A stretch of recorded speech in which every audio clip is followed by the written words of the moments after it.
Officer Jack Mercer had experienced countless emergencies in his career. As a seasoned police officer, chaos had become his daily reality. Yet nothing could have prepared him for the call that came on a cold and rainy Tuesday night.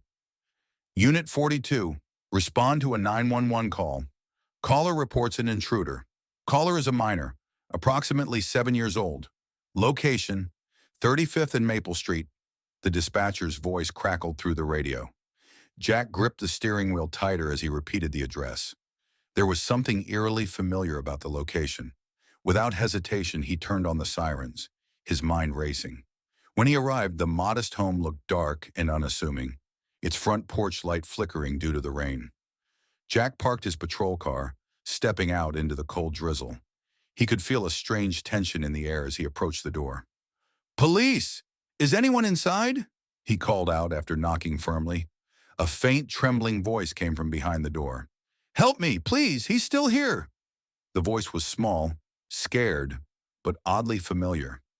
Jack's heart raced as he drew his weapon and opened the door cautiously.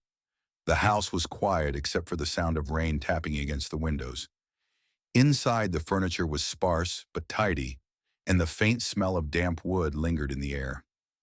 Suddenly, a small boy appeared from behind a couch, clutching a worn-out teddy bear. His hazel eyes, glistening with tears, met Jack's. "Are you okay?" Jack asked, lowering his weapon. The boy nodded shakily. "He's in the basement," he whispered, pointing toward a narrow staircase. Jack was about to proceed when he hesitated. Something about the boy stopped him in his tracks. His face, those eyes, they looked exactly like his own. "What's your name, kid?" Jack asked, his voice faltering. The boy hesitated before responding quietly. "Ethan." Jack froze. The name sent a shock through his system. Ethan, his son, the child he hadn't seen in 5 long years. Memories came flooding back.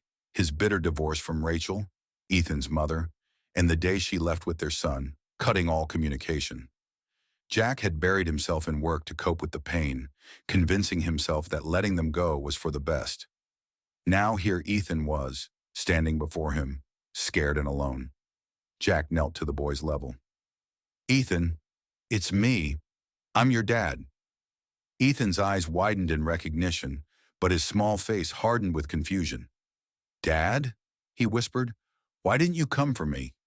Before Jack could respond, a loud noise erupted from the basement, a crash that shattered the fragile moment. Jack's instincts took over. "Stay here," he said firmly, gesturing for Ethan to hide behind the couch. As he descended the staircase, his heart pounded. The basement was dimly lit, cluttered with old furniture and storage boxes. A shadow moved in the corner, and Jack raised his gun. "Show yourself," he commanded, his voice echoing in the confined space. The figure emerged slowly, and Jack's breath caught. It wasn't an intruder. It was Rachel, holding a baseball bat, her face pale and tear-streaked. "Rachel, what's going on?" Jack demanded, lowering his weapon in confusion. Rachel dropped the bat and collapsed into a nearby chair, sobbing uncontrollably. "Jack, I didn't know what else to do. I've been trying to protect Ethan." "Protect him from who?" Jack pressed, his voice firm but laced with concern. Rachel wiped her tears and began to explain. "After the divorce, I got involved with someone. He seemed harmless at first, but he became abusive. When I tried to leave, he threatened us. He's been stalking us for months." Jack felt a wave of rage and guilt wash over him. He should have been there. He should have protected them. "Where is he now?" Jack asked, his tone deadly serious. Rachel shook her head. "I don't know. Ethan must have heard something and called 911. I was hiding down here, waiting for him to leave." Jack's jaw tightened as he reached for his radio. "This is Officer Mercer, requesting immediate backup at 35th and Maple. Possible armed suspect in the area." As he returned upstairs, he found Ethan still crouched behind the couch, his teddy bear clutched tightly. Jack knelt beside him. "Ethan, listen to me. I promise you, I'm here now. No one is going to hurt you again." Ethan's small hand reached for Jack's, his grip hesitant but firm. "You promise?" "I promise," Jack said, his voice steady but full of emotion. For the first time in years, Jack felt a flicker of hope. His son needed him, and he would do whatever it took to keep him safe. Jack's mind was racing as he guided Ethan and Rachel into the living room. The promise he made to Ethan wasn't just words, it was a vow that he intended to keep.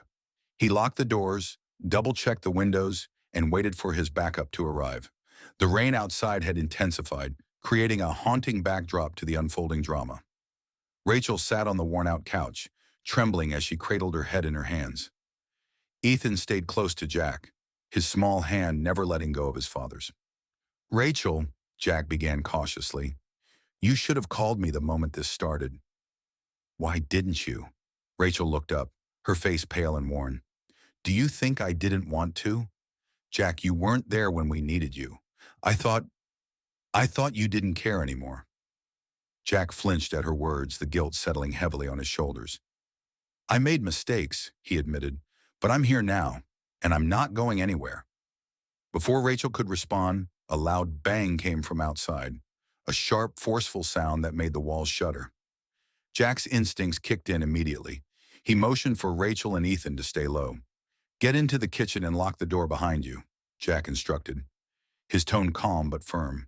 "Don't come out until I say it's safe." Rachel hesitated but quickly ushered Ethan into the kitchen, locking the door as instructed. Jack drew his weapon and positioned himself by the front window. Through the rain-soaked glass, he saw a shadowy figure moving toward the house. The figure's movements were erratic, unsteady. Jack's grip on his weapon tightened. "Police! Stop where you are!" Jack shouted through the door. The figure froze for a moment, then bolted toward the side of the house. Jack darted out the back door, his adrenaline surging. The rain drenched him instantly, but he didn't care. He needed to end this threat, for Rachel, for Ethan, and for himself. He caught up with the intruder near the backyard fence. The man was scruffy, with a wild look in his eyes and a knife in his hand. "Drop the weapon," Jack commanded, his voice cutting through the storm. The man sneered but complied, tossing the knife onto the wet grass. "You think this is over?" the man spat. "She's mine, and you can't stop me." Jack's jaw tightened as he cuffed the man, his fury barely contained. "You're done," he said coldly. "You'll never hurt them again." Backup arrived moments later, taking the man into custody. Jack returned to the house, his heart still pounding. Rachel and Ethan emerged from the kitchen, their faces a mix of fear and relief. Jack knelt in front of Ethan, his hands gently gripping his son's shoulders. "It's over," Jack said, his voice soft but steady. "You're safe now." Ethan's eyes filled with tears as he threw his arms around Jack's neck. For the first time in years, Jack felt like he had a purpose beyond the badge. Rachel watched the reunion, her own tears falling silently. She knew things wouldn't be easy, but for the first time, she felt a glimmer of hope.